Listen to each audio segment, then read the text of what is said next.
he shouldn't be here. You know, we shouldn't give him airtime. You know, somebody like that and who has those standards, I don't think should be welcome in this country. I don't think many Scottish people would feel he's welcome.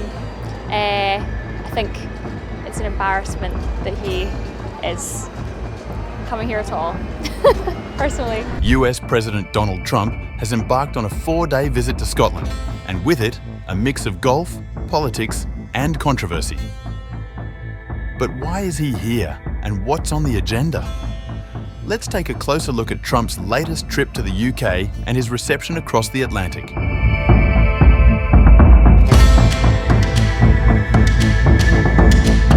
Trump's ties to Scotland goes way back to his mother, Mary Ann MacLeod, who hails from the village of Tong on the Isle of Lewis.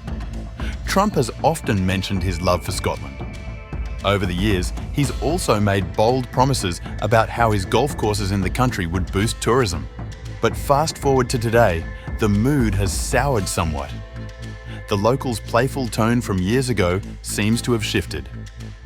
When Trump was re-elected in 2020, one Scottish outlet cheekily referred to him as the Southwest Scotland hotelier, becoming president again.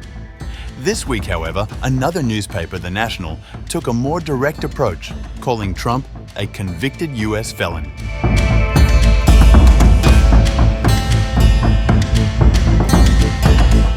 So, what's Trump actually doing in Scotland this week?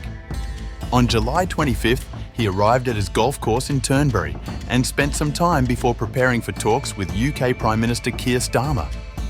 They're scheduled to meet on July 28th to discuss trade, focus on refining the US-UK trade deal made earlier this year. The deal included a 10% tariff on British goods heading to the US, but with a promise of expanded access for UK products on the American market.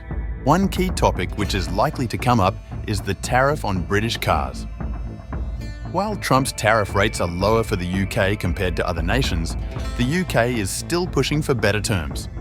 However, some analysts, like economist Philip Shaw, suggest the UK is in a relatively good position.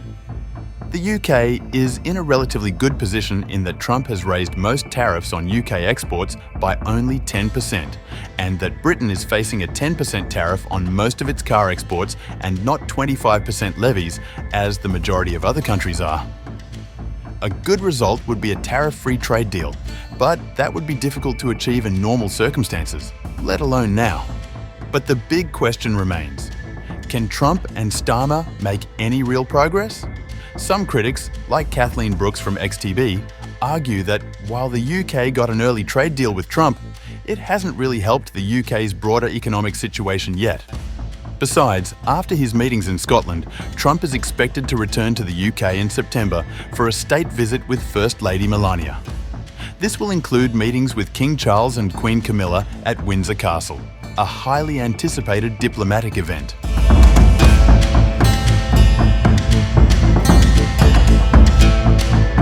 The reception Trump has received in Scotland has been far from warm.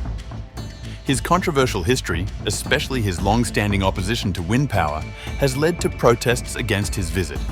The people of Scotland don't want to roll out a welcome mat for Donald Trump, whose government is accelerating the spread of climate breakdown around the world. Further, his golf course in Aberdeenshire has been the subject of environmental concerns, with conservation groups criticising the destruction of nearby dunes. And as if that wasn't enough, Trump's past relationship with convicted sex offender Jeffrey Epstein has added another layer of controversy. So, what's the bottom line? It is safe to say that Trump's visit to Scotland is part political, part personal, but definitely full of controversy. Whether the talks with Starmer yield any breakthroughs, or whether Scotland's growing protests will sway Trump's political fortunes, remains to be seen. But one thing's for sure, this trip isn't going quietly.